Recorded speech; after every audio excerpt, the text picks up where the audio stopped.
The word jihad is mentioned in the Quran about 41 times. The words mercy, peace and compassion are mentioned about 355 times. Yes, come in.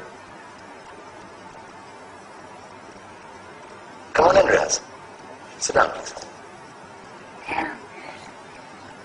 Contrary to popular belief in most Western cultures, Islam is a religion that preaches peace and tolerance. Yes, Patricia. If Islam truly is a religion that preaches peace, then how come the world's most troubled spots, the West Bank, Afghanistan, Pakistan, Iraq, they're all plagued with Islamic terrorism? That depends on your definition of terrorism. Some might argue that the U.S. invasions of countries like Iraq and Afghanistan are also acts of terrorism. Those were acts of war to get rid of despotic regimes. Or a means of getting at a country's oil. Conspiracy theories. Well, yeah. Yes, please. Go ahead, Riaz. Mr. Khan is right. I mean, if we're talking about terrorists, the world's biggest terrorists are the white superpowers. Come on now. No, really, stop and think about it. Explain 9/11. Okay.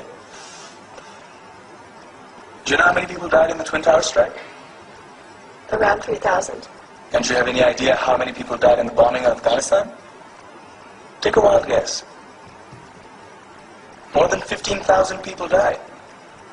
And that's just conservative figures. About 50,000 tons of explosives were dropped on innocent civilians. Men, women, children. Yeah, but that was because of the Taliban. Now that you brought it up, did you know that the Taliban was a creation of the CIA to fight the Russians? Whatever. They were still harboring terrorists. Yeah, right. Terrorists that were never found.